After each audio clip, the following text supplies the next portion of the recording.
Hello everyone, hope you're doing well. So today we officially begin with our season 3.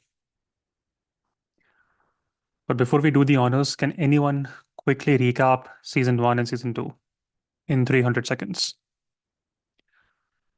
A very quick summary. Anyone? Is there any brave soul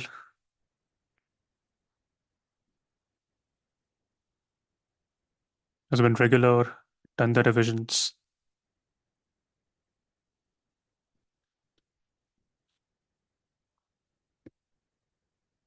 I'll wait for another 30 seconds.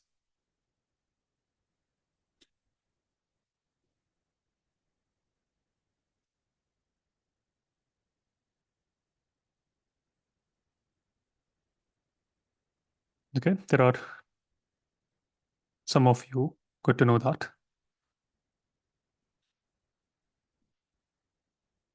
I see so many faces in almost all the classes. I saw these faces in season 1, season 2, and we had such good discussions for so many days. What's stopping you from raising your hand?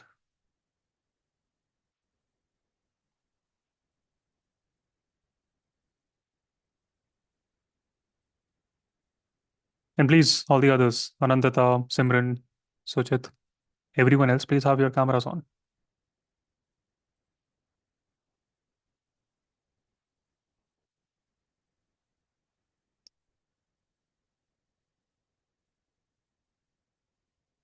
Yes, Soumya, go on. So we began with the Western political thinkers, and the very basis of it was understanding the context of these thinkers and looking at Plato. Then we moved on to Aristotle, so Plato's philosopher thinker, then going on to Aristotle and turning towards a more scientific approach of political science, where he evaluated the different forms of governance. Then we moved on to Machiavelli, who was a little bit on the side of realism. Realpolitik was one of his attributes. Going on towards then social contract theorists, we studied about three. There was Hobbes, Locke, Rousseau also. Briefly, we looked at. Then we moved on to the aspects of how, yeah, after social contract theorists, I think we also then looked at uh, J.S. Mill. We looked at his harm principle and then developed utilitarianism, how he gave a qualitative aspect to utilitarianism.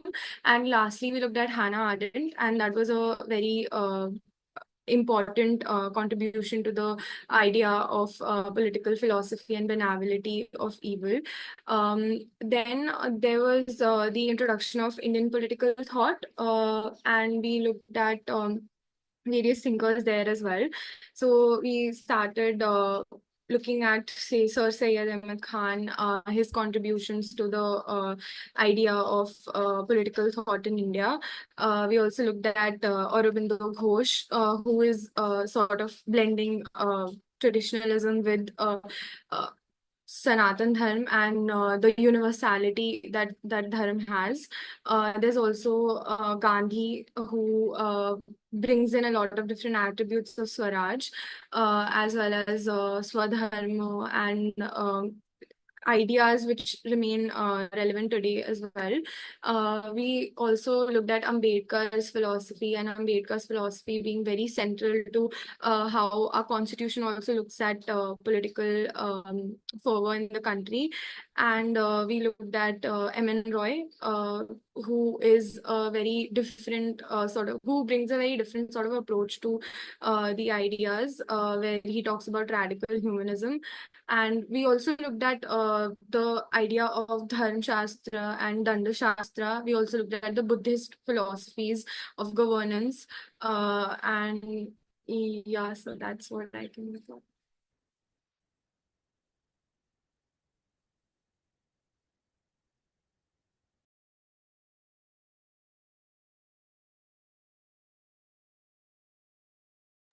Okay, not the ideal summary, but good job.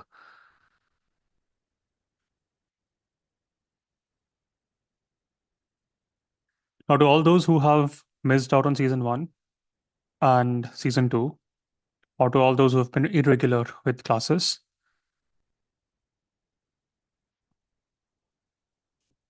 make sure that you do not make the same mistake in this season.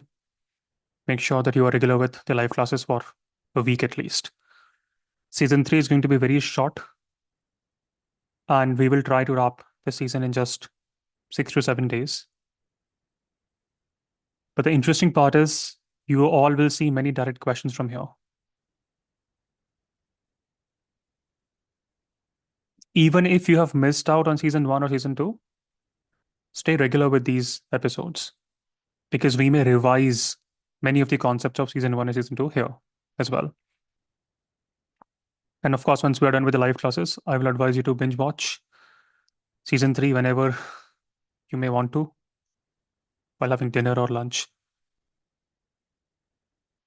And as and when you binge watch season 3, you can complete the season in just 1 day. A revision should be easier, especially for those who are regular with the live classes. So even though this season is short, but it does not mean that this season is not important. In fact, it's a very important season. You will see few guaranteed questions from this season in your optional paper next year. And of course, years beyond that. Not just that, you may see some of the direct questions from this season in your GS mains also. So before we begin, any guesses what is this season all about?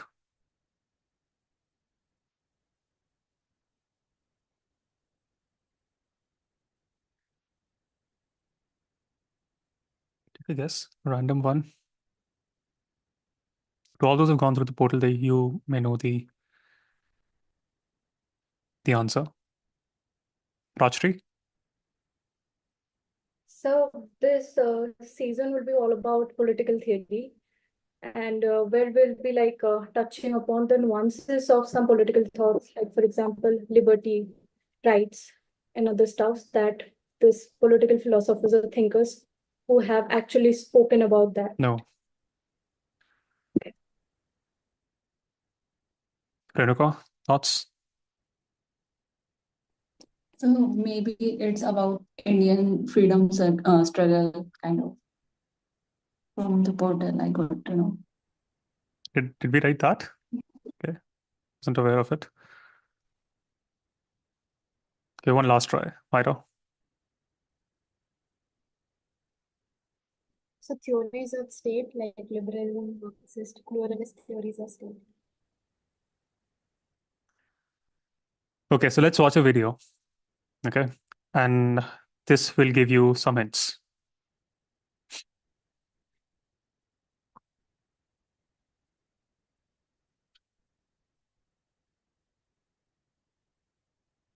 We have seen this video in the past as well, but let's rewatch it. We didn't see the exact video, but yeah, something around this.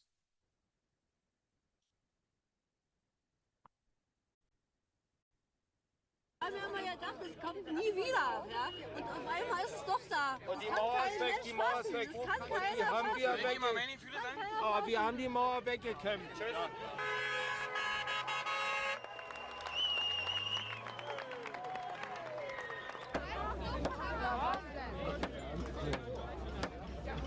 Es ist einmalig. Kein Stempel, nichts. Gar nichts.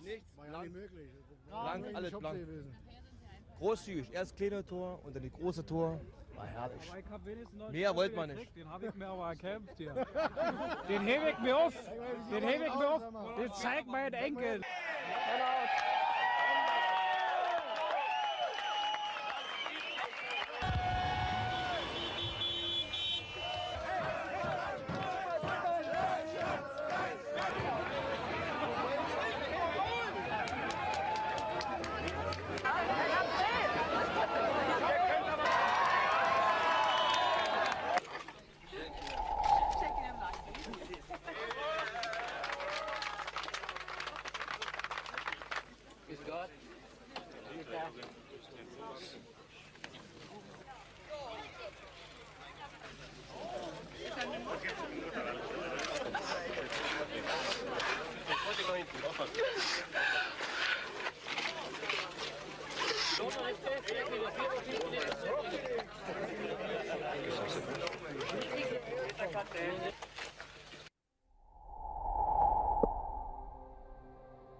Allein in Leipzig zogen 300.000 Menschen durch die Innenstadt. Auf Spruchbändern und Transparenten demonstrierte die unüberschaubare Menge gegen Macht- und Ämtermissbrauch und für mehr Demokratie.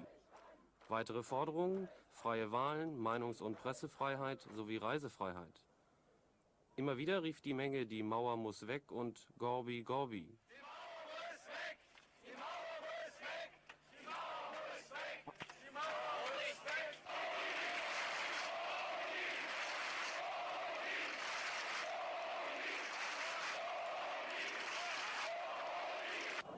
Kritik gab es auch am SED-Generalsekretär Krenz. In Sprechchören hieß es, grenzt das Forum nicht aus. Zu Zwischenfällen kam es nicht. Die Sicherheitskräfte der DDR hielten sich im Hintergrund. Die Polizei regelte lediglich den völlig überlasteten Straßenverkehr. Die Demonstration hatte sich wie auch in den vergangenen Wochen nach Gottesdiensten in mehreren Kirchen der Stadt formiert. Das DDR-Fernsehen berichtete in seinen Nachrichtensendungen von den Kundgebungen.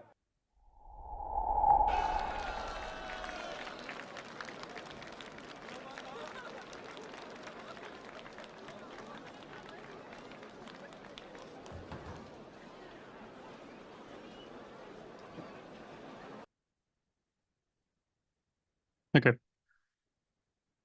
So this goes on and on. In fact, I would go on to say it's one of the most important videos of the last century. So take a guess. What is this season all about?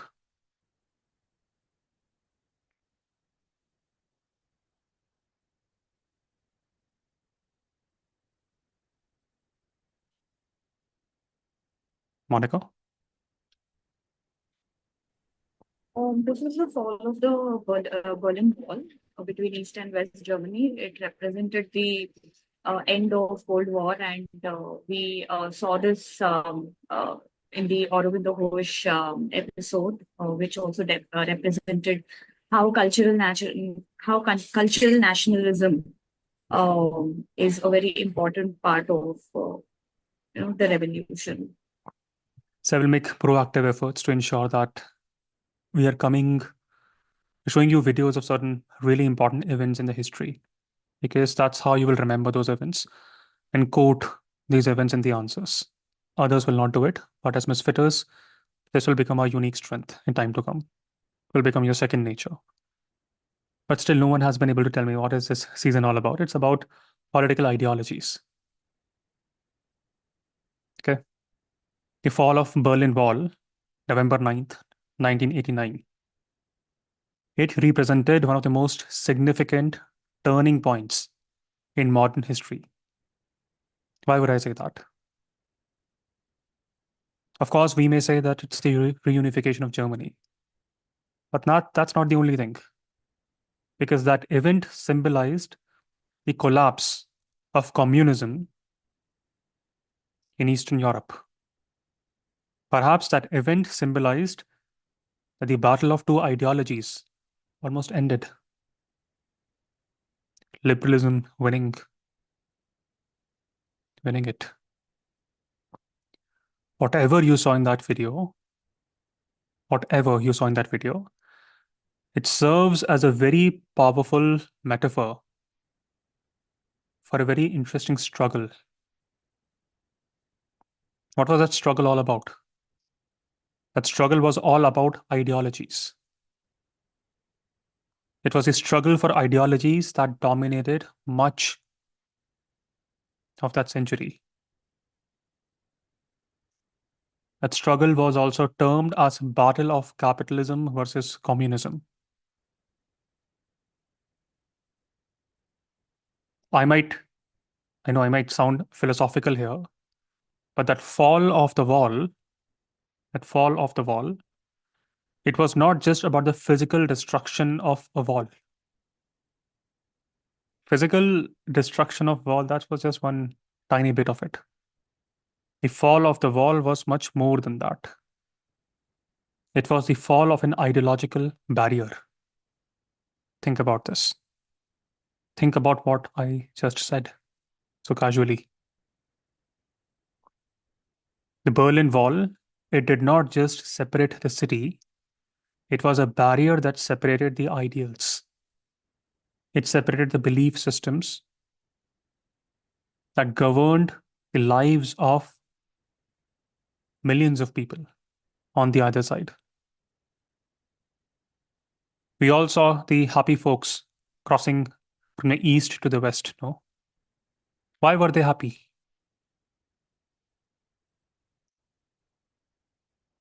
Perhaps because they were entering into a governance structure that aligned more with their own ideology. The video that we just saw, it's very profound.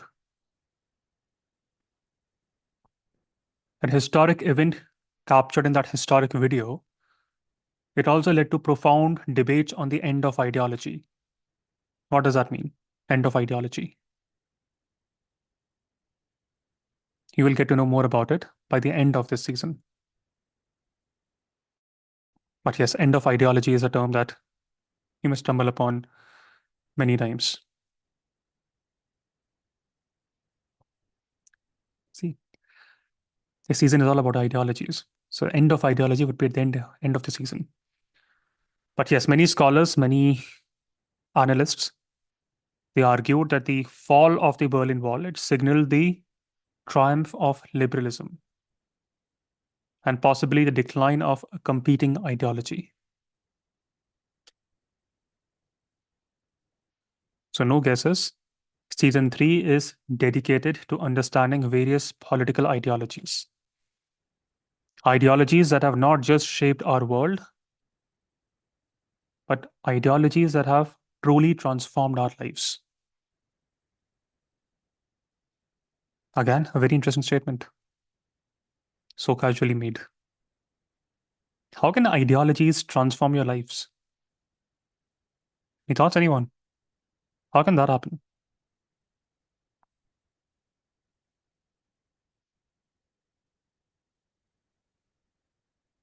How can I say that ideologies can transform our lives? The way we think, perhaps that's also shaped by ideologies. How can we say that? Deepak? Good afternoon, sir. Sir, I think ideologies are related to the leaders who are ruling the country at the time. If you take the example, Nehru was more inclined to socialism kind of ideology, so it dictate the policies based on that, like that. So.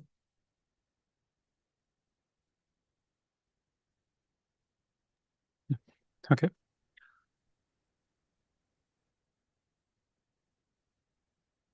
Vaishali, your thoughts? Good afternoon, sir. Sir, I think ideologies depends on how one is born in that era. For example, if a person is born in more recessive or a Great Depression, either he or she will be more likely to fall under the burdens of the society, or he or she will try to improve the situation. Similarly, we can take the example of M.N. Roy, that initially he was a hardcore Marxist, and then he transformed and his ideologies evolved to a more individualistic or liberal ideology. Okay. So let's watch a video. Okay. See this video. We're in Beijing, the capital of China. Just a second.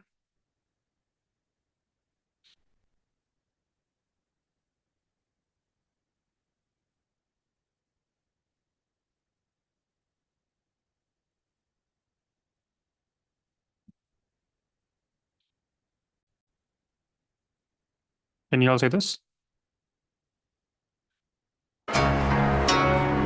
We're in Beijing, the capital of China. This is where we're sent to start the process. In order to go to North Korea, we have to sign up through an agency for a sightseeing trip in one of the most restricted countries on the planet. To be eligible to participate, it is obligatory to complete this form and accept a whole list of restrictions, some of which are completely absurd. Entering the country with a Bible is forbidden. Wearing a t-shirt with political or obscene slogans is forbidden. Bringing books in Korean or about North Korea is forbidden. And above all, it is forbidden to be a journalist. We've had to become invisible online before we sent our request. Donc là, nous sommes à l'aéroport de Pékin. Dans une heure, on va prendre le premier vol pour Pyongyang, la capitale de la Corée du Nord. Le pays est totalement interdit aux journalistes. Du coup, on va se faire passer pour 2 touristes. Avec des caméscopes. We are flying with Air Koryo, the North Korean state-owned airline. No foreign newspapers are available, only the official press boasting about the great leader Kim Jong-un's latest missile tests. There are no blockbusters on the screens, just propaganda videos on a loop. After an hour and a half, we fly over Pyongyang, the capital of a closed country led by a 34-year-old dictator who's been terrifying the world for several months. Already, our camera is causing problems. Yes? Please don't take pictures. Please don't take pictures. Okay, okay.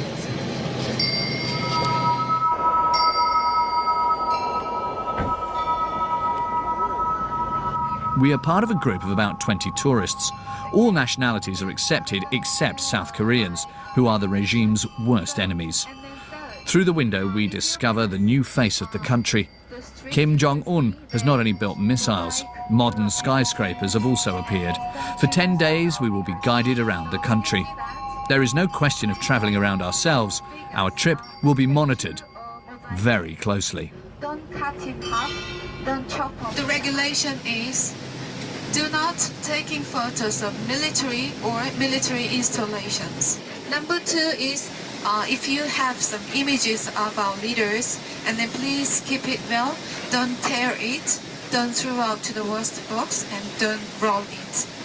If you do not add, it's kind of insult for Korean people. The final thing is the foreigners cannot go out far away from the hotel unaccompanied by your guide. So it's forbidden.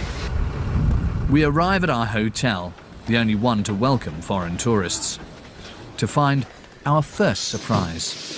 J'avais un petit cadenas. Ouais. Et le cadenas, il a disparu. Pour une raison simple, c'est que la valise, ils l'ont fouillée. Comme tu vois, j'avais... bon, comme ça, c'est pas très bien rangé et tout ça, mais tous les trucs ont été jetés à l'intérieur de la valise. Hop. Je sais pas exactement ce qu'ils cherchaient, enfin bon, bref. Ma trousse de toilette a été totalement retournée. Every year, 5,000 Western tourists visit North Korea, but the authorities have become more and more suspicious. It was during an organised trip like this one that the American student, Otto Warmbier, was arrested in January 2016, accused of stealing a propaganda poster from this same hotel. 2 months later, he appeared terrorised, head down in court, a trial worthy of Stalin, with a show of contrition in front of the cameras. I entirely beg you, people and government of the DPR Korea, for your forgiveness. Please, I have made the worst mistake of my life. Otto Warmbier was finally sent back to the United States, but in a coma. North Korean authorities claim he was affected by botulism, a rare disease, while in prison. His parents accuse his jailers of torturing him. The autopsy was inconclusive, and his death remains a mystery. What we do know, however, is that he disobeyed the guides who were accompanying him, which could have led to his arrest. C'est dans cet hôtel qu'a été arrêté l'Américain, le célèbre Américain, qui est resté 2 ans emprisonné avant de mourir aux États-Unis. Et d'après nos informations, il aurait tenté de se rendre au 5e étage. C'est l'étage interdit.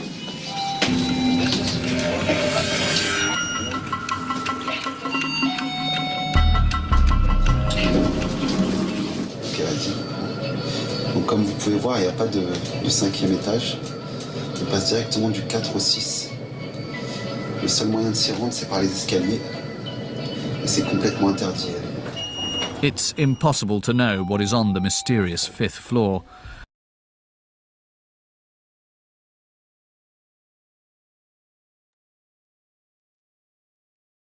So what thoughts come to your mind when you see North Korea? How would you describe what we just saw?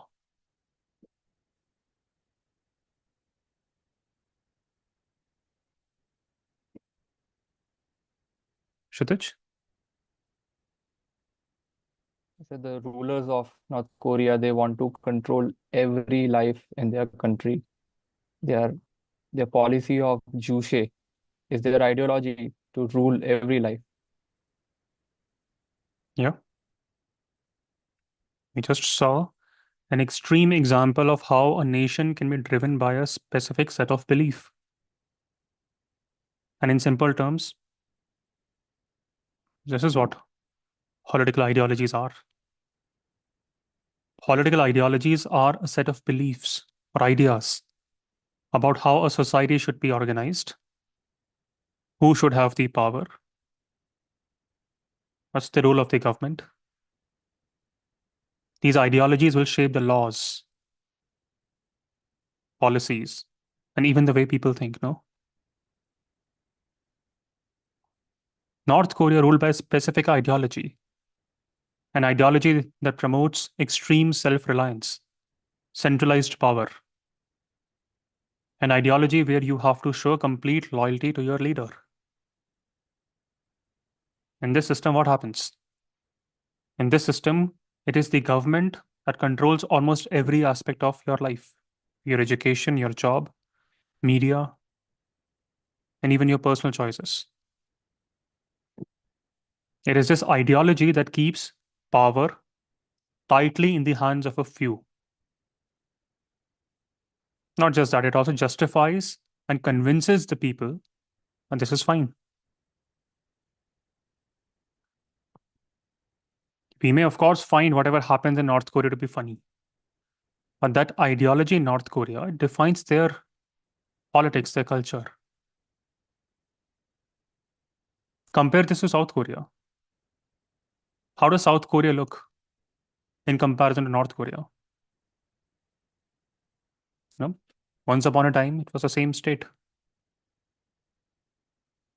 But today, dramatically different. In fact, it's a very powerful video that I'm going to just show you now. Just watch it.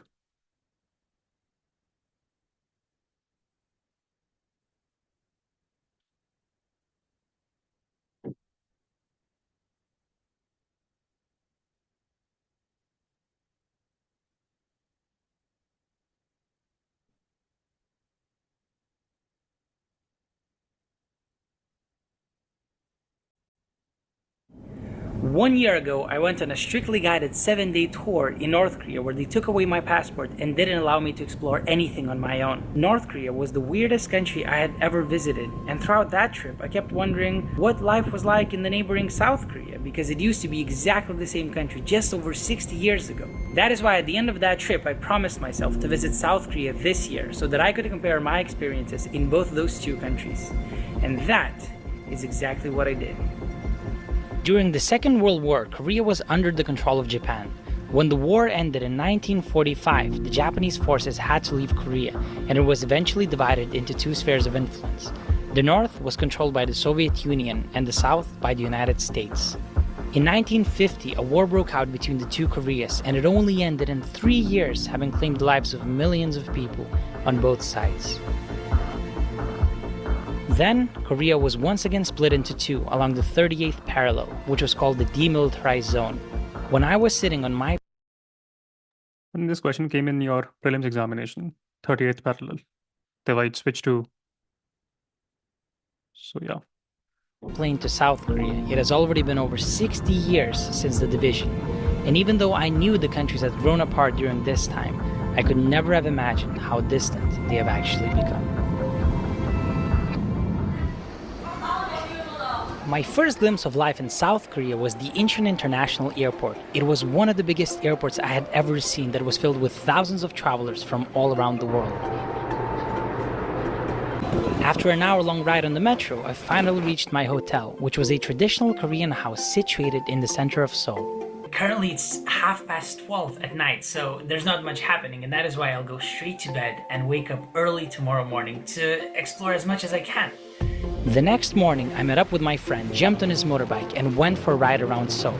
It didn't take me long to understand why Seoul was the 16th largest city in the world. It featured tons of high-rise buildings, historic monuments, construction sites, and millions of cars.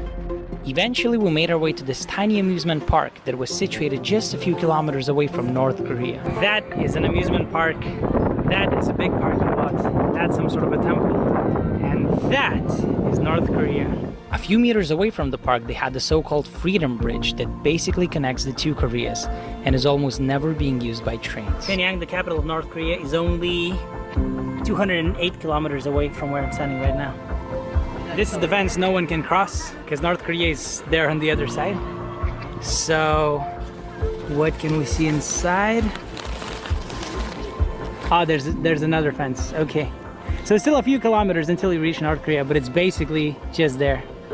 Just 1 year ago, I was there on the other side, just a few kilometers away, and now I'm here. I'm this close, yet at the same time so far, because it's impossible to get to the other side from here. You would have to fly to China and then back to North Korea. Crazy. The next morning, I was very fortunate to have the chance to meet Jong, who was born and raised in North Korea but escaped the country 10 years ago and was now living in South Korea. When I asked him whether he was from Pyongyang, he started laughing and told me only the privileged people get to live in the capital and that it's very difficult for ordinary North Koreans like him to reside there. He told me he came from a little town in the north of the country. He told me stories about how the people living in that area smuggle foreign movies from China, and when they watch them, they think all of those things on the screen are fake. The tall skyscrapers, the modern cities, the fancy cars, and everything else. Meanwhile, we arrived to this extremely beautiful island called Namiseom that attracts over 1.5 million tourists every year. First off, we put some life vests on and hopped on a super fun speedboat.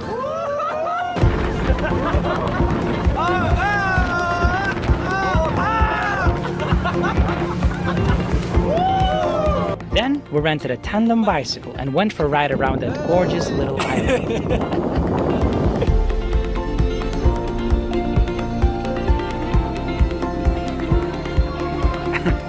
So apparently there are dozens of middle-aged people playing baseball with a football. It's her turn. She's running now. Oh, she made it! First base. Okay. Okay.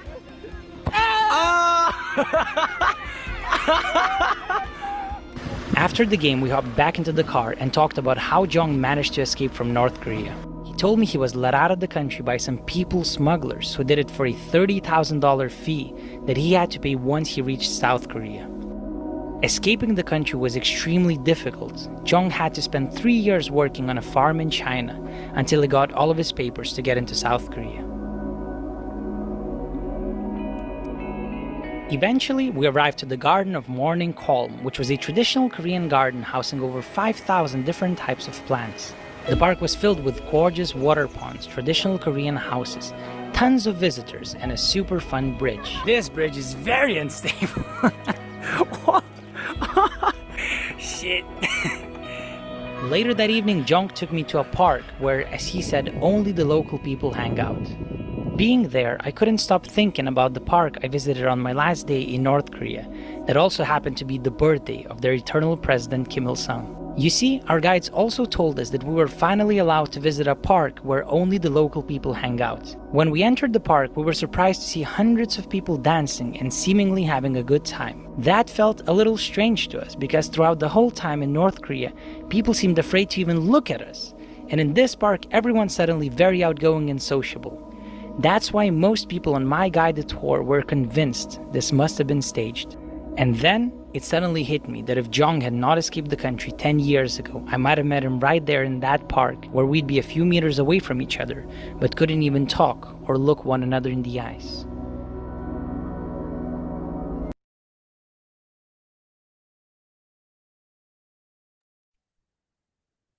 Looks like you're traveling the world with us in the PSIR classes. But that's a very powerful video that we just saw. After the World War II, South Korea developed with a different ideology. Liberal democracy, capitalism. And looks like people were here more freedom. Government is much more decentralized. There is focus on economic growth through open markets.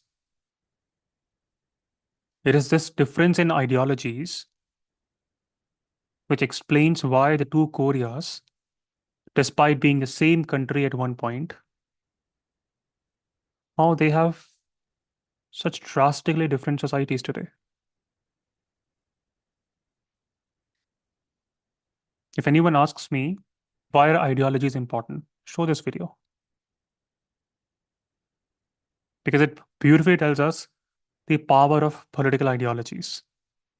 It shows us in reality how political ideologies, they have the power to shape everything. And I mean that, everything. From government structures to our daily lives. Our decision to even enter a public park. And this is exactly what we will see through, analyze, debate, discuss in this now remarkable season 3.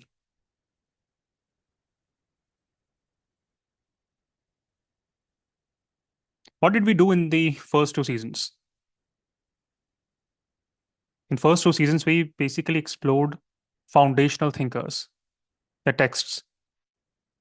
In season 1, we examined Western philosophers, Plato, Aristotle, Machiavelli, Marx, Hegel, Hobbes, Rousseau, J.S. Mill, Hannah Arendt. They were those thinkers who grappled with some essential questions about power, justice, governance. In season 2, we of course turned our focus to Indian political thoughts, Dharmashastra, Arthashastra, Gandhi, Ambedkar, Sayyid Ahmad Khan, Buddhist thoughts. So now the natural step in our journey to become statesmen or stateswomen, it is now to understand political ideologies. Why? Because now we will translate the abstract principles into actionable beliefs. In season 3, you will see reflections of how societies, how do they interpret justice? How do they interpret rights? How do they interpret the power dynamics? And most importantly, how do these interpretations, how do they impact our policies, our everyday life? Like I said in the past, of course, this season is short, but it's very relevant. This season is also extremely important for your GS mains. Because in this season, we will explore political ideologies. Now, can you think of the ideologies that we might study here? What are those ideologies that we may talk about in this season?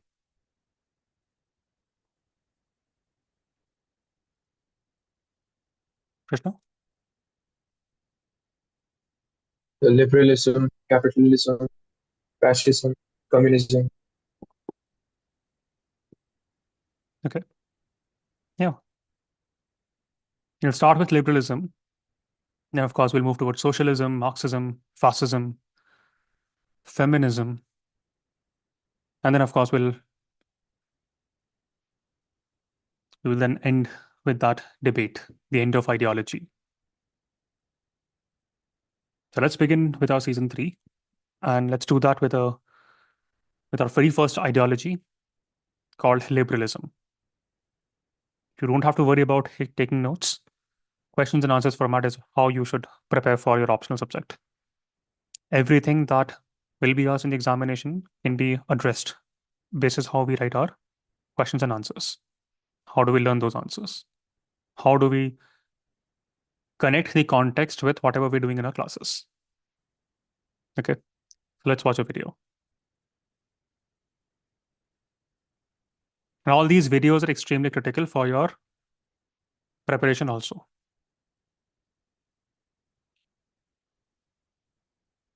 Because that's how you will remember the examples.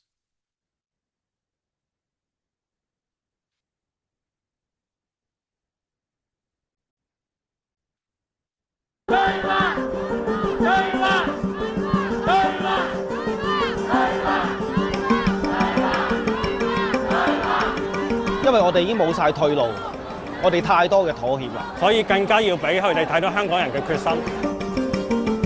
The people of Hong Kong are out in the streets. 呢個遊行對香港嘅未來可以話係歷史性嘅一刻咯，係香港。Hundreds of thousands are demonstrating against a deeply unpopular bill. 呢個會影響全香港嘅市民。因為呢條條例對香港嘅傷害係非常之大嘅。But this is about a whole lot more than a bill.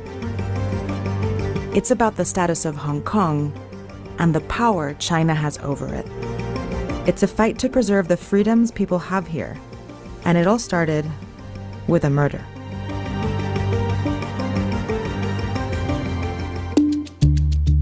On February 8, 2018, a young couple, Chan Tong Kai and Poon Hyu Wing, went from their home in Hong Kong to Taiwan for vacation. They stayed at the Purple Garden Hotel in Taipei for 9 days. But on February 17th, only one of them returned to Hong Kong. There, 1 month later, Chan confessed to murdering his girlfriend, who was pregnant at the time. But there was a problem. Hong Kong authorities couldn't charge him for murder because he did it in Taiwan. And they couldn't send him back to Taiwan to be charged because Hong Kong and Taiwan don't have an extradition agreement. So in 2019... Now see, all these terms become important for when we discuss India and the world. Okay. That's why it makes a lot of sense to have a segmented preparation. In every class, I'm interlinking all the aspects of PSIR. Hong Kong's government proposed one. It would let them transfer suspects to Taiwan so they could be tried for their crimes. But the same bill would also allow extradition to mainland China, where there's no fair trial, there's no humane punishment, and there's completely no separation of powers. And that's what sparked these protests. China and Hong Kong are two very different places with a very complex political relationship, and the extradition bill threatens to give China more power over Hong Kong. See, Hong Kong is technically a part of China, but it operates as a semi-autonomous region.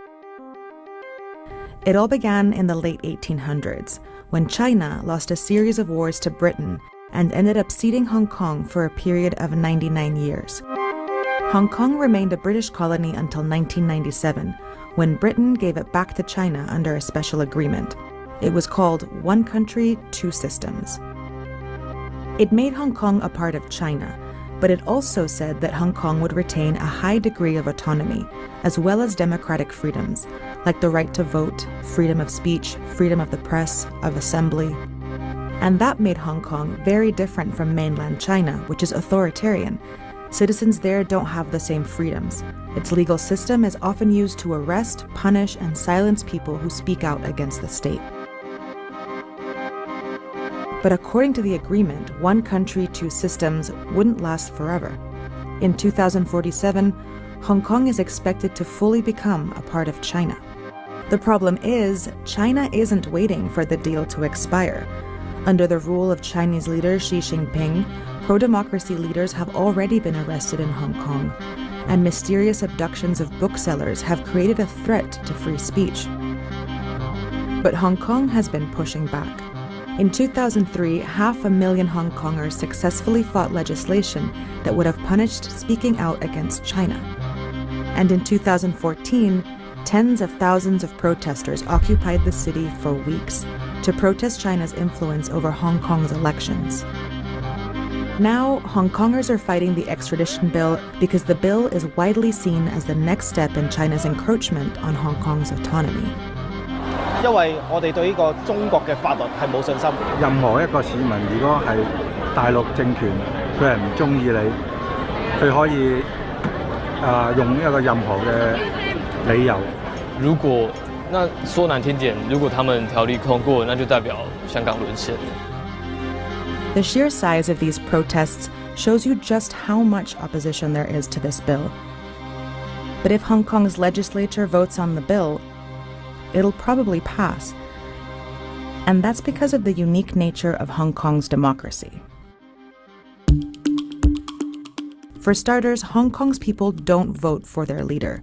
The chief executive is selected by a small committee and approved by China. And even though they're the head of the government, they don't make the laws. That happens here. Like many democracies, Hong Kong has a legislature with democratically elected representatives. It's called the Legislative Council, or LegCo, and it has 70 seats. Within this system, Hong Kong has many political parties, but they are mostly either pro-democracy or pro-China. In every election, Hong Kong's pro-democracy and anti-establishment parties have won the popular vote, but they occupy less than half of the seats in the LegCo. This is because when Hong Kongers vote, they're only voting for these 40 of the 70 seats. The other 30 are chosen by the various business communities of Hong Kong. For example, one seat belongs to the finance industry, one seat belongs to the medical industry, one belongs to the insurance industry, and so on. Many of these 30 seats are voted on by corporations. And because big business has an incentive to be friendly with China, those seats are dominated by pro-China political parties. When Hong Kong was handed over to China in 1997, Hong Kong and China made an agreement that eventually all members of the council would be elected by the people. But that never happened, and ever since the handoff, pro-China parties have controlled the LegCo, despite having never won more than 50% of the popular vote.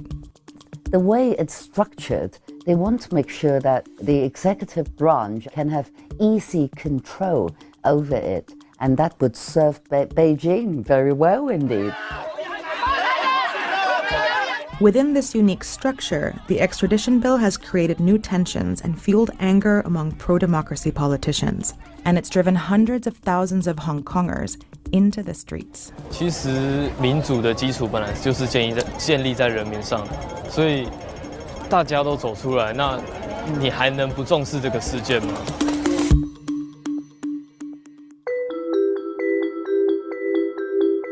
While this isn't Hong Kong's first protest against China's influence, it is the biggest. And many say this time is different because of the people involved. Professionals like lawyers and politicians are participating. Our legal sector staged the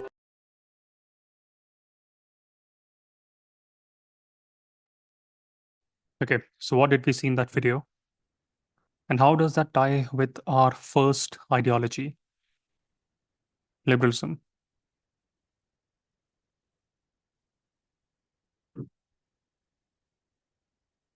Think.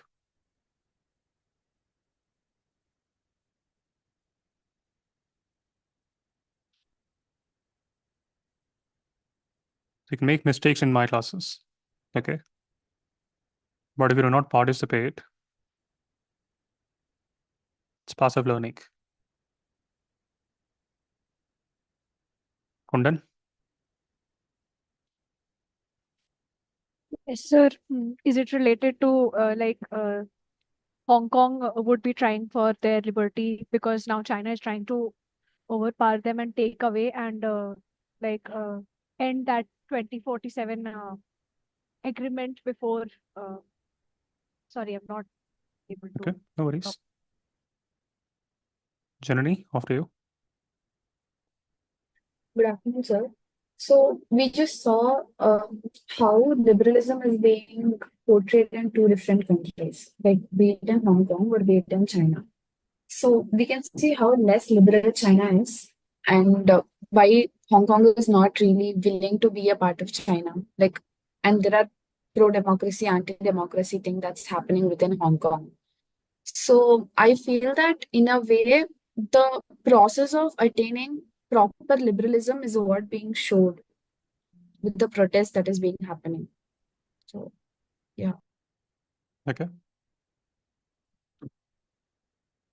So, of course, that video explains Hong Kong protests, something new that we may now have to quote in our answers. But most importantly, that video captures the fervent spirit of individuals demanding their rights. This video captured a powerful fight against the Chinese authoritarian encroachments over Hong Kong. In that video, what stands out is not only the determination of the protesters, but also their clear articulation of liberal values: democracy, freedom of expression, human rights. The revolution of sorts that we witnessed in that video, did it happen for the very first time in our world? Hundreds of years ago, there were similar revolutions happening in Europe, French Revolution, or even the glorious revolutions in England. Why did those revolutions take place? What's the reason? Because whenever societies are governed by monarchs or such authorities with unchecked powers, there is a lot of frustration. And then possibly there is the possibility of such revolutions. How many of you remember the glorious revolution that we discussed in season 1, 1688? Why did that happen?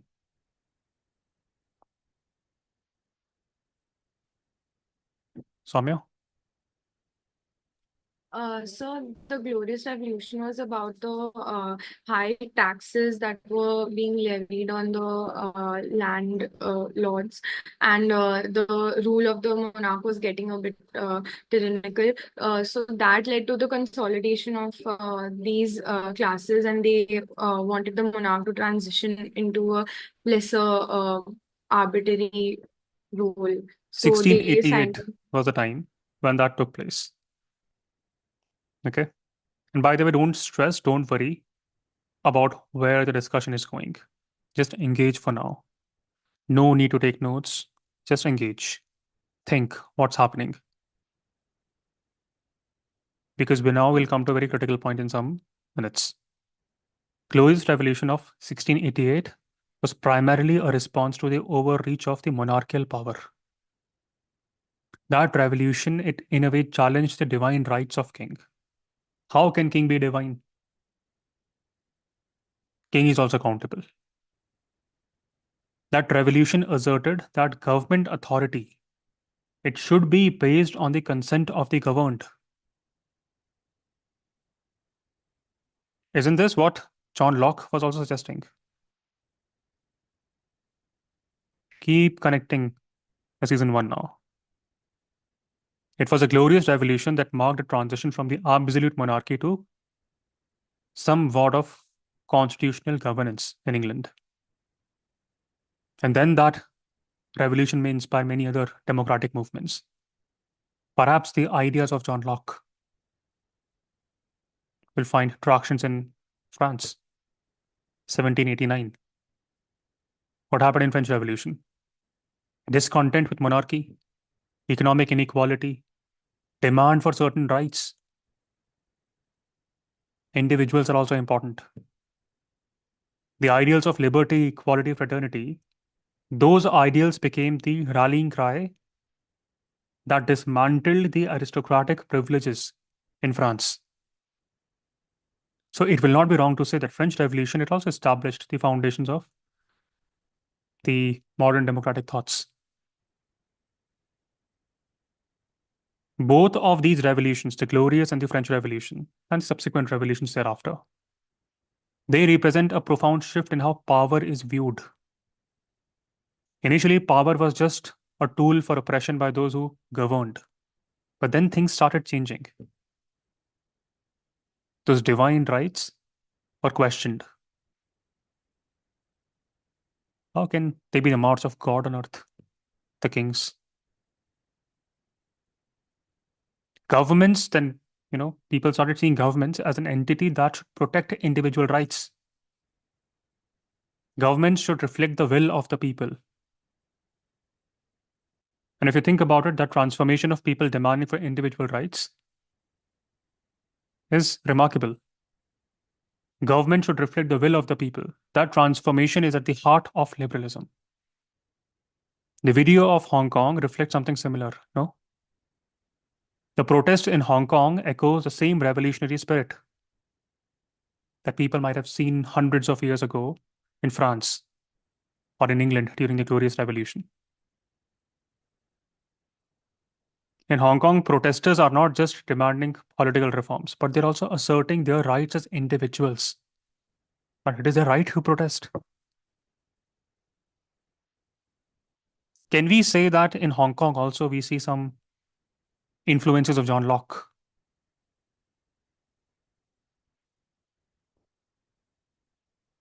If yes, then how? Of course, folks who are protesting there may not have heard of John Locke.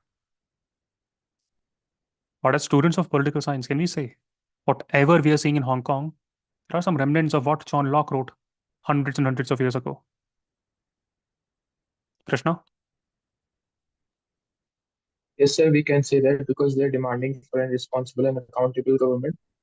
And there's sort of a collective action as well in their this method of struggle. Yes. Myra? Still, also John Locke said that if the government is not representing the views or the choices of their people, then they have the right to revolt and change it. So in Hong Kong, we see that happening. Yeah. Can we say that protesters call for democracy?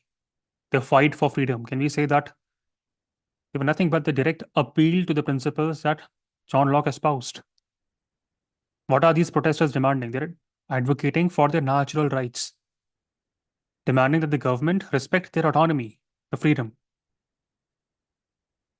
Isn't this what John Locke said? John Locke said that individuals have inherent rights, rights that must be protected.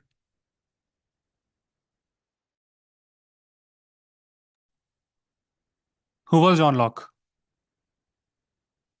That's why I'm saying, we will be revising season 1 also throughout the series.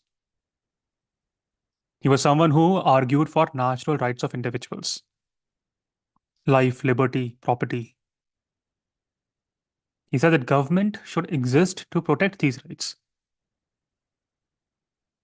Government should derive its authority from the consent of the governed. And if the government fails to protect these rights, then revolution is justified. You can clearly see John Locke and his influences in Hong Kong. Even hundreds of years later, we can still see John Locke's influence in Arab Spring or in Bangladesh. Or what the Ladakis are demanding today in India. Why? Because perhaps it was his philosophy that laid the groundwork for revolutions, like those in England or in France. In simple terms, John Locke emphasized that legitimate government must be accountable to the people. And folks in Hong Kong, don't you think that they also embody this revolutionary spirit? What are they asking? They're reflecting their desires to protect their freedom. So can we say that liberalism is not just a historical concept, it's a living ideology? Can we say that? It's a living ideology, an ideology that continues to inspire movements for justice, democracy around the world across the ages. Of course, there will be many strands of liberalism, but at a very macro level, can we say that it's not just a historical concept? It's a living ideology. Can we say that? Arab Spring was driven by demands for freedom from authoritarian regimes. Protesters were demanding what? Free speech, political participation. Pro-democracy protests in Hong Kong centered around maintaining democratic freedoms. centered around maintaining autonomy in the face of the increasing control from China that we are seeing. In India, there was a fight for decriminalizing homosexuality. What was that? Many were saying that it's an embodiment of liberal values. Why? 2018 Supreme Court of India, it was said that that decision led to a victory of liberal values. Why? Section 377 struck down by the Supreme Court. Liberalism remains a living ideology because it speaks to the universal aspirations for freedom, equality, justice, democratic governance. Looks like, on the face of it, and whatever we see, liberalism in truest sense is an ideology that is championing for freedom, justice, equality for all.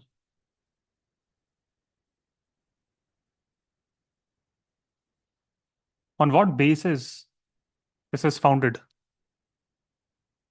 What are those core ideals of liberalism?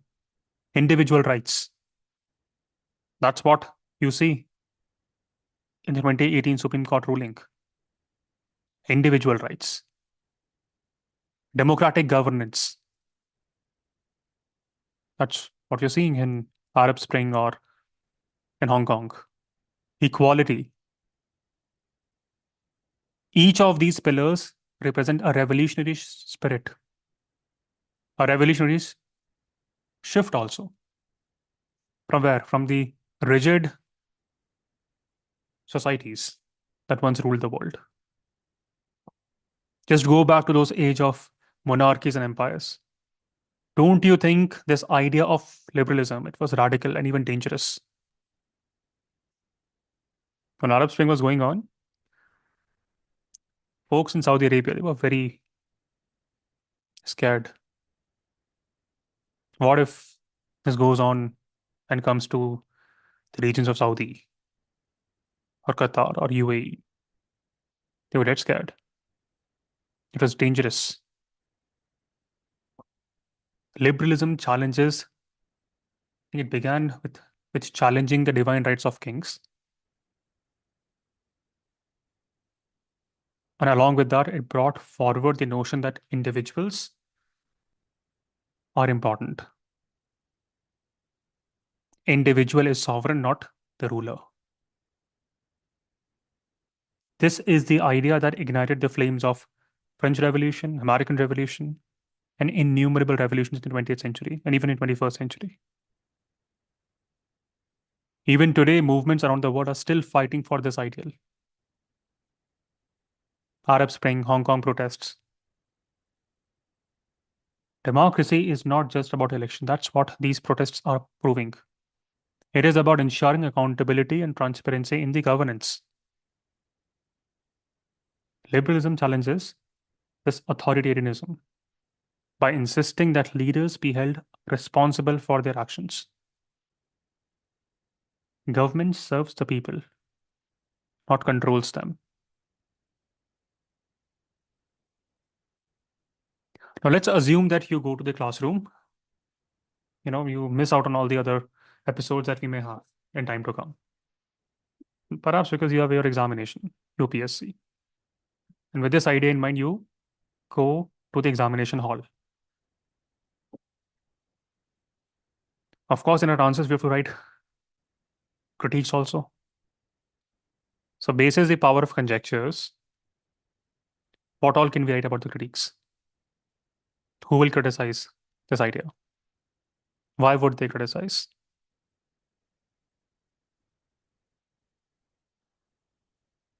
You can't cram everything.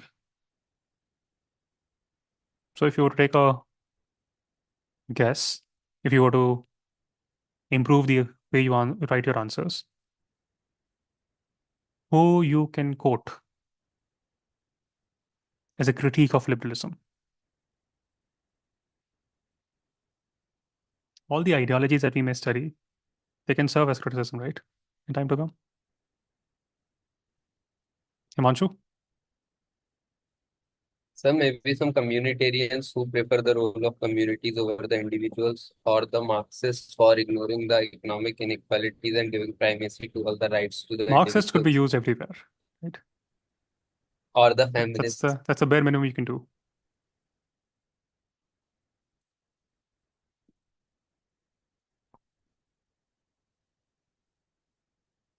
What would Marxists say? See, if you know nothing, think from Marxist perspective. What will they say about liberalism? Quote some folks. Antonio Gramsci.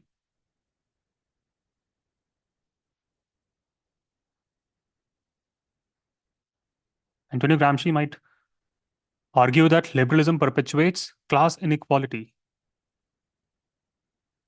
What do you see in the US today? In the US, we are seeing how a privileged few are maintaining their power and influence in America, something that is now transcending in India as well. Today, Elon Musk is heavily invested in American elections. Why? Because he knows if Donald Trump comes to power, he will support policies that will directly favor him, not even indirectly, directly favor Elon Musk.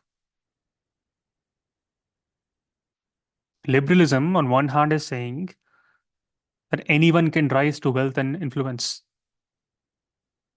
But is that the reality? That is what Marxists might question in time to come.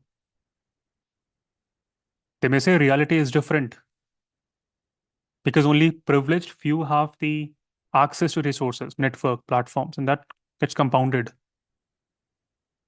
Today, many think that Elon Musk, he reflects that story from rags to riches, but he was not in the rags at all. The reality is he attended private schools. The reality is that he went abroad for his undergrad, master's. He pursued education abroad. His mother was a model, his father was an engineer. Bill Gates is also reflected as another epitome, rags to riches. But that is true. Is that true? His father was a prominent attorney. His mother served on the boards of several organizations. Just like Elon Musk, Bill Gates also had access to private education. Private education in the US, that's a different story, unlike India. It's very expensive. Even in India today, it's very expensive now. But yes, Bill Gates to Elon Musk, they were able to afford private education.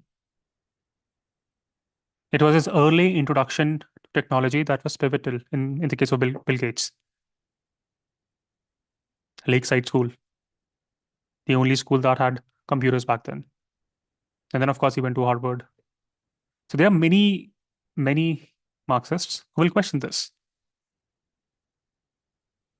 So with this discussion, whatever we had for now, write down one question and see if you can answer it and get full 20 marks. Comment on liberalism as a revolutionary idea. Comment on liberalism as a revolutionary idea. 20 marks to 50 words.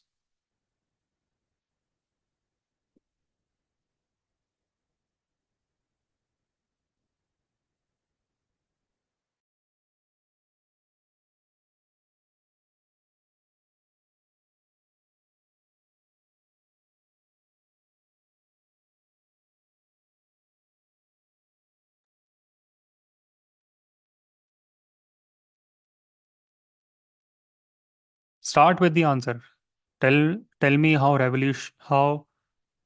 liberalism challenges traditional authority, feudalism, monarchy, theocracy. Tell me why or how liberalism advocates for individual rights, equality, representative democracy, or whatever. To give more credence to whatever you're writing, quote John Locke. Talk about glorious revolution. Talk about American Revolution. You can even go on to write about Indian freedom struggle. Because in some way or the other, it also utilized liberal principles to challenge the imperialists back then. Talk about the Hong Kong protests or Arab Spring or whatsoever you may want to write. And then, of course, the critique, Antonio Gramsci. And then you go back to the question and conclude accordingly. Be smart. The goal is to get full 20 marks. That's what we are training for. Okay, take 20 seconds and think what all can you write.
Anyone ready with the answer?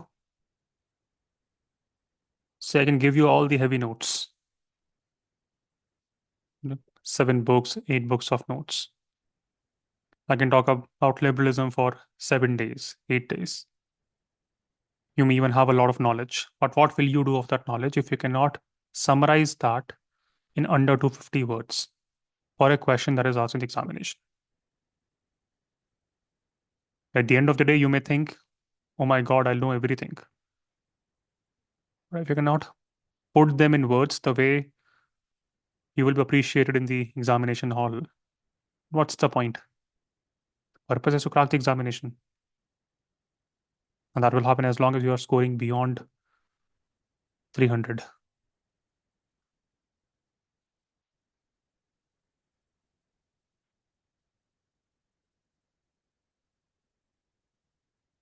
Ashwini, go on. Okay. So my attempt for answer will be like liberalism is a revolutionary idea in the sense that it challenged the divine right of the king, and yeah, like it brought in to start with, it brought some form of constitutional reforms, and it basically talks of the core ideas: individual rights, democratic governance, and equality, and the shift from rigidity to a form where democracy is what is celebrated. And followed by that, then I can talk about John Locke's his idea of social contract, followed by the breach of trust and how that leads to revolution. And in revolutions, I can give example of French Revolution. And once that is done, then I can talk about what you mentioned about India's freedom struggle. And in recent times, how the top court even mentioned the decision of decriminalizing homosexuality as an example of liberalism. And followed by this, mentioning of like not mentioning proper mention of Hong Kong protests, about how people there are criticizing China's control, and how that again talks about shows liberalism, and in critique how even though it is a revolutionary idea, how it can bring class inequality, and power can be power can be there in the hands of a few. And lastly, end it with something like that. This is definitely a revolutionary idea, which has been there like from ages, and it continues to be there even in the present times as a living ideology. So that is how I will attempt it. Good. Fantastic. Second, right? Liberalism as a revolutionary idea fundamentally challenged traditional authority structures. Give examples of those structures, such as monarchy, feudalism, theocracy, by advocating for individual liberty, equality, and representative governance.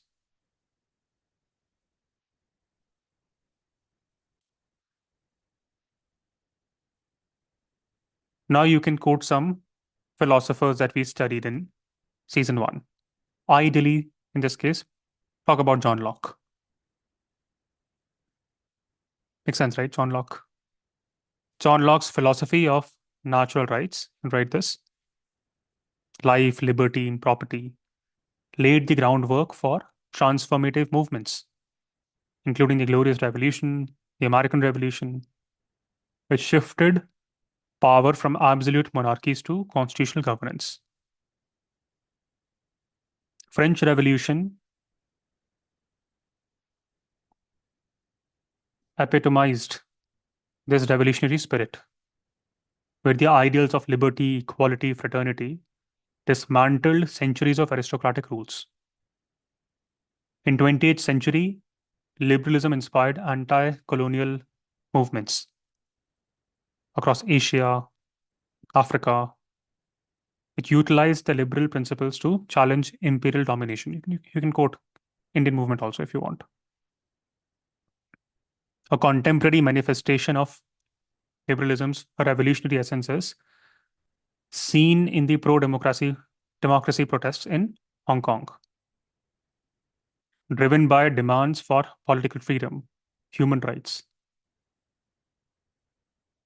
highlighting the ongoing relevance of liberal ideals. And then you can talk about some criticism. However, liberalism faces critiques from Marxist thinkers, for example, such as Antonio Gramsci, who argue it perpetuates class inequalities under the guise of freedom. Despite these critiques, and of course, by the way, you will stumble on many such criticisms in time to come.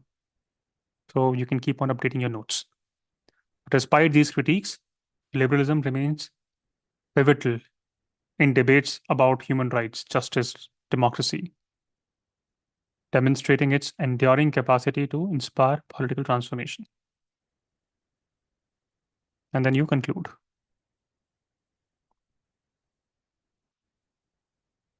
Okay.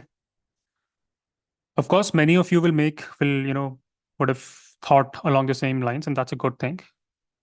Even if you are not able to give me an ideal answer, the way